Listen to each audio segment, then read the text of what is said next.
प्रिय भक्तजनों, महाशिवरात्रि के दिन भगवान शिव के साथ साथ शिव परिवार की भी पूजा की जाती है। इस दिन विधि पूर्वक भगवान शिव की पूजा करने से सभी प्रकार की मनोकामनाएं पूर्ण होती है। इस दिन महाशिवरात्रि की व्रत का भी विशेष पुण्य माना गया है। आइए जानते हैं महाशिवरात्रि व्रत की कथा। महाशिवरात्रि की कथा का वर्णन शिव पुराण में मिलता है। इस कथा के अनुसार पुरातन काल में एक शिकारी था जिसका नाम चित्रभानु था। यह शिकारी एक साहूकार का कर्जदार था। कर्ज न दे पाने की स्थिति में साहूकार ने उसे एक शिव मठ में बंदी बना दिया। संयोग से जिस दिन से बंदी बनाया उस दिन महाशिवरात्रि थी। साहूकार ने इस दिन अपने घर में पूजा का आयोजन किया। पूजा के बाद कथा का पाठ किया गया। शिकारी भी पूजा और कथा में बताई गई बातों को ध्यान से सुनता रहा। पूजा कार्यक्रम समाप्त होने के बाद साहूकार ने शिकारी को अपने पास बुलाया और उससे अगले दिन ऋण चुकाने की बात कही। इस पर शिकारी ने वचन दिया। साहूकार ने उसे मुक्त कर दिया। शिकारी जंगल में शिकार के लिए आ गया। शिकार की खोज में उसे रात हो गई। जंगल में ही उसने रात बिताई। शिकारी एक तालाब के किनारे एक बेल के पेड़ पर चढ़कर रात बिताने लगा। बेल पत्र के नीचे एक शिवलिंग था जो बेलपत्रों से ढक चुका था। इस बात का शिकारी को कुछ भी पता नहीं था। आराम करने के लिए उसने बेलपत्र की कुछ शाखाएं तोड़ी। इस प्रक्रिया में कुछ बेलपत्र की पत्तियां शिवलिंग पर गिर पड़ी। शिकारी भूखा प्यासा उसी स्थान पर बैठा रहा। इस प्रकार से शिकारी का व्रत हो गया।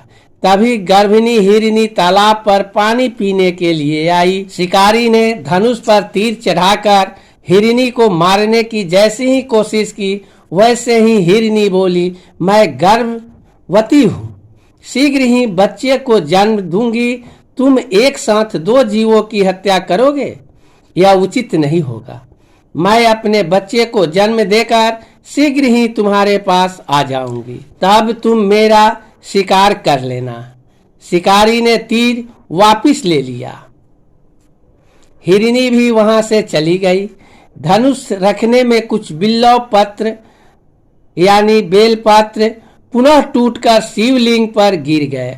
इस प्रकार उससे अनजाने में ही प्रथम प्रहर का पूजा पूर्ण हो गई। कुछ देर बाद एक और हिरनी उधर से निकली। पास आने पर शिकारी ने तुरंत ही धनुष पर तीर चढ़ाकर निशाना लगा दिया। लेकिन तभी हिरनी शिकारी से निवेदन किया कि मैं थोड़ी देर पहले ऋतु से निवृत्त हुई हूँ, अपने प्रिय को खोज रही हूँ। मैं अपने पति से मिलकर तुम्हारे पास आ जाऊंगी। शिकारी ने इस हिरनी को भी जाने दिया। शिकारी विचार करने लगा। इसी दौरान रात्रि का आखिरी प्रहर भी बीत गया। इस बार भी उसके धनुष से कुछ बेलपत्र शिवलिंग पर जा गिरे। इस प्रकार उसके द्वारा दूसरे प्रहर की पूजन प्रक्रिया भी पूर्ण हो गई। इसके बाद तीसरे हिरनी दिखाई दी जो अपने बच्चों के साथ उधर से गुजर रही थी। शिकारी ने धनुष उठाकर निशाना साधा। शिकारी तीर को छोड़ने वाला ही था कि हिरनी बोली, मैं इन बच्चों को इनके पिता को सौंप कर लौट आऊंगी, मुझे अभी जाने दे। शिकारी ने ऐसा करने से इनकार किया। उसने बताया कि दो हिरनी को मैं छोड़ चुका हूँ। हिरनी ने कहा कि शिकारी, मेरा विश्वास करो, मैं वापिस आने का वचन देती हूँ। शिकारी को हिरनी पर दया आ गई और उसे भी जाने दिया। उधर भूखा प्यासा शिकारी अनजाने में बेल की पत्तियां तोड़कर शिवलिंग पर फेंकता रहा। सुबह की पहली किरण निकली तो उसे एक मृग दिखाई दिया। शिकारी ने खुश होकर अपना तीर धनुष पर चढ़ा लिया। तभी मृग ने दुखी होकर शिकारी से कहा, यदि तुमने मुझसे पूर्व आने वाली 3 हिरनियों और बच्चों को मार डाला है तो मुझे भी मार दो, देर न करो, क्योंकि मैं यह दुख सहन नहीं कर सकता हूँ। मैं इन हिरनियों का पति हूँ। यदि तुमने उन्हें जीवन दान दिया है तो मुझे भी छोड़ दो, मैं अपने परिवार से मिलकर वापस आ जाऊंगा। शिकारी ने उसे भी जाने दिया। सूरज पूरी तरह से निकल आया था और सुबह हो चुकी थी। शिकारी से अनजाने में ही व्रत, रात्रि जागरण, सभी प्रकार की पूजा और शिवलिंग पर बेलपत्र चढ़ाने की प्रक्रिया पूरी हो चुकी थी। भगवान शिव की कृपा से उसे इसका फल तुरंत प्राप्त हुआ। शिकारी का मन निर्मल हो गया।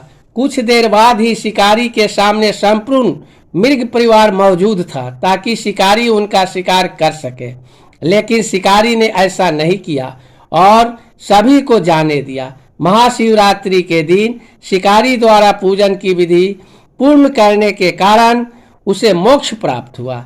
शिकारी की मृत्यु होने पर यमदूत उसे लेने आए तो शिवगणों ने उन्हें वापस भेज दिया। शिवगण शिकारी को लेकर शिवलोक आ गए। भगवान शिव की कृपा से ही अपने इस जन्म में राजा चित्रभानु स्वयं के पिछले जन्म को याद रख पाए और महाशिवरात्रि के महत्व को जानकर उसका अगले जन्म में भी पालन कर पाए।